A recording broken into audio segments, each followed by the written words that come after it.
ನಮಸ್ಕಾರ ವೀಕ್ಷಕರೇ, ಶ್ರೀಗರಿ ವಾರ್ತೆಗರಿಗೆ ಸ್ವಾಗತ. ನಾನು ನಿಮ್ಮ ಗ್ರಹೇಶ್ವರ ಗಾರುಡಿಗೇಂದ್ರ. ದಿನಾಂಕ ಜನವರಿ 9, 2026ರಂದು ಸಹಜ ಸಮೃದ್ಧ ಮತ್ತು ದೇಸಿರಿ ನ್ಯಾಚುರಲ್ಸ್ ಆಶ್ರಯದಲ್ಲಿ ಮೈಸೂರಿನ ನಂಜರಾಜ ಬಹದ್ದೂರ್ ಛತ್ರದಲ್ಲಿ ಆರಂಭವಾದ 3 ದಿನಗಳ ದೇಸಿ ಎಣ್ಣೆ ಮೇಳದಲ್ಲಿ ಎತ್ತಿನ ಗಾಣಕ್ಕೆ ಸಂಸದ ಯದುವೀರ್ ಕೃಷ್ಣದತ್ತ ಚಾಮರಾಜ ಒಡೆಯರ್ ಅವರು ಚಾಲನೆ ನೀಡಿದರು. ಕಾರ್ಯಕ್ರಮದಲ್ಲಿ ಭಾಗವಹಿಸಿದ್ದ ಶ್ರೀ ಮಂಟೇಸ್ವಾಮಿ ಮಠ ಮತ್ತು ಶ್ರೀ ಕಪ್ಪಡಿ ಕ್ಷೇತ್ರದ ಮಠಾಧಿಪತಿಗಳಾದ ಎಂಎಲ್ ವರ್ಚಸ್ವಿ ಶ್ರೀಕಂಠ ಸಿದ್ಧಲಿಂಗರಾಜ ಅರಸ್, ಸಿಎಫ್ಟಿಆರ್ಐ ನಿರ್ದೇಶಕ ಗಿರಿಧರ್ ಪರ್ವತಂ, ಅಮೆರಿಕ ವಿಜ್ಞಾನಿ ಡಾಕ್ಟರ್ ಮಮತಾ ಶೇಖರ್, ಮೈಸೂರು ಕಲ್ಯಾಣ ಮಂಟಪಗಳ ಸಂಘದ ಅಧ್ಯಕ್ಷ ಎಸ್ ಮೂರ್ತಿ, ಸಹಜ ಸಮೃದ್ಧ ಸಂಸ್ಥೆಯ ನಿರ್ದೇಶಕ ಜಿ ಕೃಷ್ಣ ಪ್ರಸಾದ್, ದೇಸಿರಿ ನ್ಯಾಚುರಲ್ ಸಂಸ್ಥೆಯ ಸಹ ಸಂಸ್ಥಾಪಕರಾದ ಎಂ ಮಹೇಶ್, ಎನ್ ಯೋಗೇಶ್, ಸಹಜ ಸೀಡ್ಸ್ ಮಂಜು ಉಪಸ್ಥಿತರಿದ್ದರು. ನಮ್ಮ ಹಳೆ ಮೈಸೂರು ಏನಿದೆ, ಈ ಹಳೆ ಮೈಸೂರು ವೈವಿಧ್ಯದ ತವರು. ಎಲ್ಲರೂ ಕೈ ಜೋಡಿಸಿ ಈ ಒಂದು ದೇಸಿ ಎಣ್ಣೆ ಮೇಳ ಇದನ್ನು ಇಲ್ಲಿ ಸಂಘಟಿಸಿದರೆ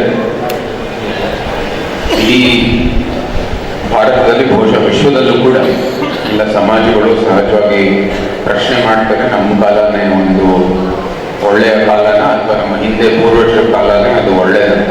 ಸಾಮಾನ್ಯವಾಗಿ ಎಲ್ಲ ಹಿಂದಿನ ತಲೆಮಾರು ಯಾವಾಗಲೂ ಹೇಳ್ಕೊಳ್ಳೋದು ನಮ್ಮದೇ ಕಾಲ ಸರಿ ಅಂತ, ಮುಂದೆ ತಲೆಮಾರು ಇವತ್ತು ಅವ್ರಿಗೇನು ಗೊತ್ತಿಲ್ಲ ಅಂತ ಹೇಳ್ಕೊತಾರೆ. ಆದರೆ ಸಹಜವಾಗಿ ನಮ್ಮ ಮೈಸೂರಿನಲ್ಲಿ ಒಂದಾದ್ರೂ ನಿಜ, ಹಿಂದೆ ಹಳೆ ಮೈಸೂರಿನ ಒಂದು ಏನು ಸಮಾಜ ಇತ್ತು ಅದು ಇನ್ನು ಬದುಕಿನ ಒಂದು ಗುಣಮಟ್ಟ ಏನು, ಜೀವನದ ಒಂದು ಗುಣಮಟ್ಟ ಏನಿತ್ತು ಅದು ಬಹಳ ಒಂದು ಒಳ್ಳೆಯ ರೀತಿಯಲ್ಲಿ ನಡೀತಾ ಇತ್ತು. ಜೀವನದ ಗುಣಮಟ್ಟ ಇಲ್ಲಿ ಬಹುಶಃ ಬೇರೆ ಇಡೀ ಭಾರತಕ್ಕೆ ನಾವು ಹೋಲಿಕೆ ಮಾಡಿದ್ರೆ ಮೈಸೂರು ಸಂಸ್ಥಾನದಲ್ಲಿ ಬಹಳ ಚೆನ್ನಾಗಿತ್ತು ಅಂತ ಎಲ್ಲರ ಒಂದು ಅಭಿಪ್ರಾಯ. ನಮ್ಮ ಪೂರ್ವಜರು ಹಿರಿಯರು ಎಲ್ಲರ ಒಂದು ಕತೆ ಹೇಳುವಾಗ ಆ ಕಿಟಕಿ ತೆಗೆದುವಾಗ ನಮ್ಗೆ ಗೊತ್ತಾಗುತ್ತೆ ಸಮಾಜ ಯಾವ ರೀತಿ ಎಂದು ಒಳ್ಳೆ ಜೀವನ ಬದುಕೋದಕ್ಕೆ ಒಂದು ಅವಕಾಶ ಇತ್ತು. ಅದಕ್ಕೆ ಕಾರಣ ಒಂದೇ, ಒಳ್ಳೆ ಆರೋಗ್ಯಕರ ಸಮಾಜ ಅದಕ್ಕೆ ಒಂದು ನೆಲೆಗಟ್ಟಾಗಿತ್ತು. ನಂತರ ಒಳ್ಳೆ ಸಂಸ್ಕೃತಿ ಇತ್ತು, ಆರ್ಥಿಕ ವ್ಯವಸ್ಥೆ ಚೆನ್ನಾಗಿತ್ತು, ಎಲ್ಲರಿಗೂ ಕೂಡ ಒಂದು ಒಳ್ಳೆ ವಾತಾವರಣ ಸೃಷ್ಟಿಯಾಗಿತ್ತು. ಬೇಡಿಕೆಗಳನ್ನ ನಾವು ಬರ್ಕೊಂಡು ಬಂದಿದ್ವಿ ಮಾನ್ಯ ಸಂಸದರ ಹತ್ರ ಕೊಡೋದಕ್ಕೆ. ಅದರಲ್ಲಿ 3 ಬೇಡಿಕೆಯಲ್ಲಿ 1 ಬೇಡಿಕೆ ಅವರೇ ಹೇಳ್ಬಿಟ್ರು ವೇದಿಕೆ ಮೇಲೆನೆ. ಸೊ ಅವ್ರಿಗೆ ಏನು ಇದ್ರ ಮುಂದೆ ದೂರದೃಷ್ಟಿ ಇತ್ತು ನಮ್ಗೆ ಗೊತ್ತಿಲ್ಲ. ಸೊ ಈ ಒಂದು ಎತ್ತಿನ ಗಾಣದ ಏನು ಒಂದು ಮೈಕ್ರೋ ನ್ಯೂಟ್ರಿಯೆಂಟ್ಸ್ಗಳು ಏನು ಇಂಟ್ಯಾಕ್ಟ್ ಆಗಿ ಉಳಿದಿರುತ್ತೆ, ಪರಿಸರಕ್ಕಾಗಂತ ಬೆನಿಫಿಟ್ಸ್ಗಳು ಇದೆಲ್ಲದೂ ಕೂಡ ಸೈಂಟಿಫಿಕ್ ಆಗಿ ಸ್ಟಡಿ ಮಾಡಿ ಕೇಂದ್ರ ಸರ್ಕಾರ ಮೂಲಕ ಇದನ್ನ ಎಲ್ಲ ಒಂದು ಜನತೆಗೆ ಮುಟ್ಟಿಸ್ಬೇಕು ಅನ್ನೋಂಥ ಒಂದು ಮನವಿ ಬರ್ಕೊಂಡು ಬಂದಿದ್ವಿ. ಯೋಗೇಶ್ ಮನವಿನ ಸಲ್ಲಿಸ್ಬೇಕು ಅಂತ ಕೇಳ್ಕೊಂತೀವಿ.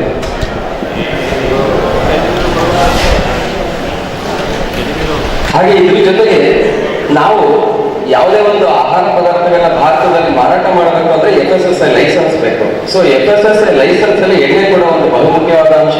ಆದ್ರೆ ಎಣ್ಣೆಗಳಲ್ಲಿ ಏನಾಗಿದೆ ಅಂದ್ರೆ 2 ಕ್ಯಾಟಗರಿ ಇಲ್ಲಿದ್ದಂತ ಅಪ್ರೂವಲ್ ಇದೆ. ಒಂದು ಏನಂತಂದ್ರೆ ಸಾಲ್ವೆಂಟ್ ಎಕ್ಸ್ಟ್ರಾಕ್ಷನ್ ಅಥವಾ ಎಕ್ಸ್ಪೆಲ್ಲರ್ ಆಯಿಲ್ ಅಂತ, ಇದೆರಡೇ ಇದೆ. ನಮ್ಮ ಎತ್ತಿನ ಗಾಣ ಪರಂಪರಾಗತವಾಗಿ ಬಂದಿದೆ, ಬಹಳಷ್ಟು ಜನ ಅದರಿಂದ ಆರೋಗ್ಯ ವೃದ್ಧಿ ಮಾಡ್ಕೊಂಡಿದೆ. ಮೈಸೂರಿನಲ್ಲಿ ವೀಣೆ ಶಿಕ್ಷಣ ರೋಡಲ್ಲಿ ಕಳೆದ 10 ವರ್ಷದ ಹಿಂದೆ ಕೂಡ ಗಾಣಗಳು ನಡೀತಾ ಇತ್ತು.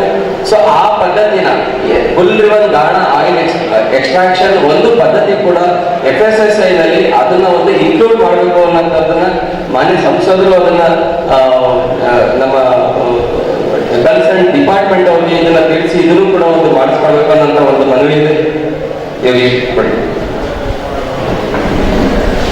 ಮತ್ತೆ ಇನ್ನೊಂದು, ಈಗೇನು ನೀವು ಅಲ್ಲಿ ಗಾಣ ನೋಡಿದ್ರಿ, ಆ ಮರದ ಗಾಣ, ಆ ಮರ ಬಂದು ಒಂದು ಪರ್ಟಿಕ್ಯುಲರ್ ಮರನೇ ಇರಬೇಕು.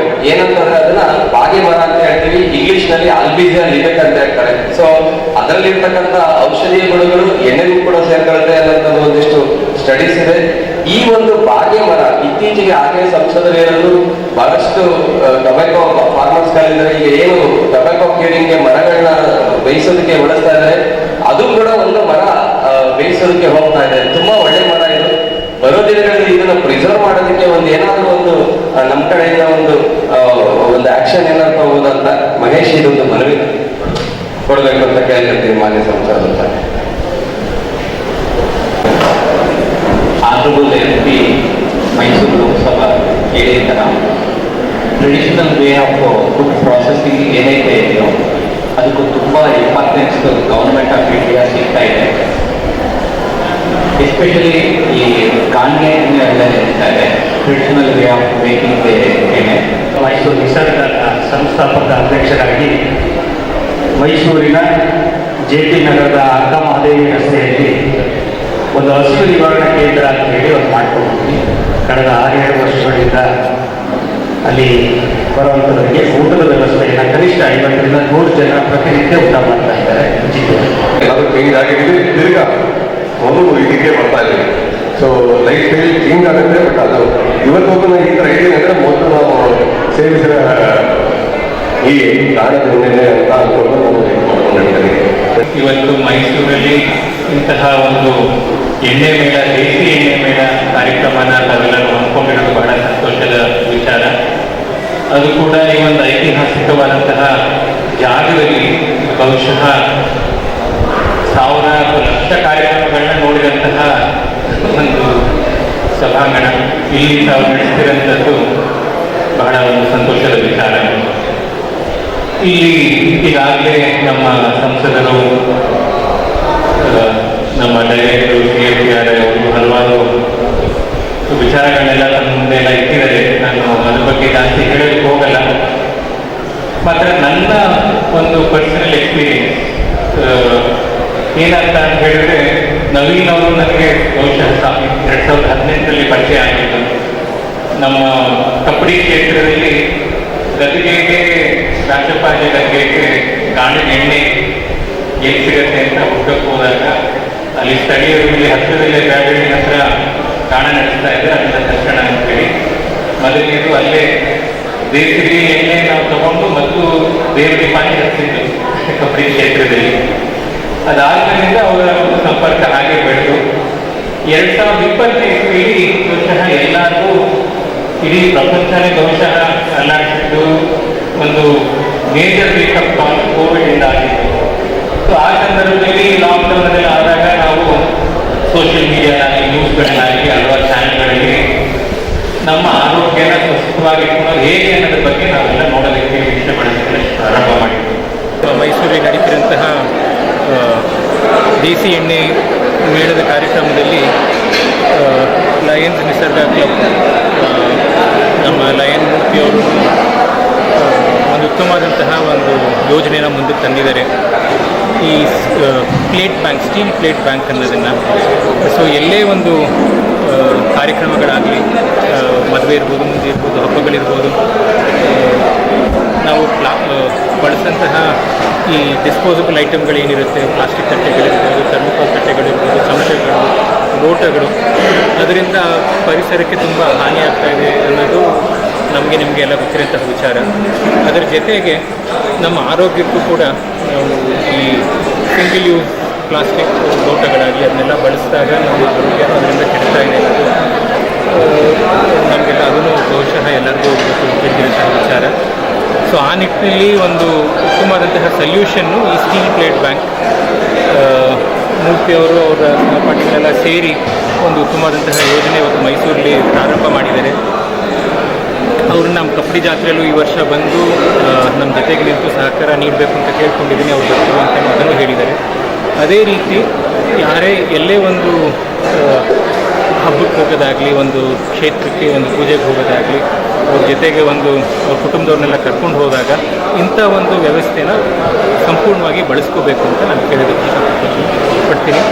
ಅದ್ರ ಜೊತೆಗೆ ಇದರಿಂದ ಬಹುಶಃ ನಮಗೆ ಲ್ಯಾಂಡ್ ಫಿಲ್ಗೆ ಹೋಗೋಂತಹ ವೇಸ್ಟೇಜು, ಆಮೇಲೆ ಪ್ಲಾಸ್ಟಿಕ್ ಅದರಿಂದ ಆಗ್ತಿರೋಂತಹ ಏನು ಇಶ್ಯೂಗಳಿದೆ ಅದನ್ನು ಒಂದು ದೊಡ್ಡ ಮಟ್ಟಕ್ಕೆ ನಾವು ಕಮ್ಮಿ ಮಾಡ್ಬೋದು ಅಂತ ನಾನು ಹೇಳೋದಕ್ಕೆ ಇಷ್ಟಪಡ್ತೀನಿ. ಅದನ್ನು ನಾನು ನನ್ನ ಪ್ರತಿನಿಧಿಗಳನ್ನ ಮೂರ್ತಿಯವ್ರಿಗೂ ಮತ್ತು ಅವರ ತಂಡದವರು ಎಲ್ಲರಿಗೂ ನಾನು ಹೇಳಿದೆ.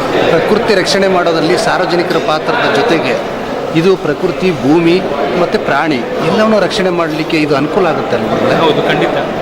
ಸೊ ನೀವು ಹೇಳಿದ ಹಾಗೆ ಪ್ರತಿಯೊಬ್ಬರಿಗೂ ಇದರಿಂದ ಅನುಕೂಲ ಆಗುತ್ತೆ. ಈಗ ಸ್ಟೇಜ್ ಮೇಲೂ ಕಾರ್ಯಕ್ರಮದಲ್ಲಿ ಹೇಳಿದೆ, ಮಾದೇಶ್ವರನ ಬೆಟ್ಟದಲ್ಲಿ ಶಿವರಾತ್ರಿ ಎಲ್ಲ ಆದಮೇಲೆ ಹೋದ ವರ್ಷ ಹೆಚ್ಚು ಕಮ್ಮಿ 8 ಲಾರಿ ಲೋಡಷ್ಟು ಪ್ಲಾಸ್ಟಿಕ್ ಕಸನ ತೆಗೆದಿದ್ದಾರೆ ಅಂತೇಳಿ.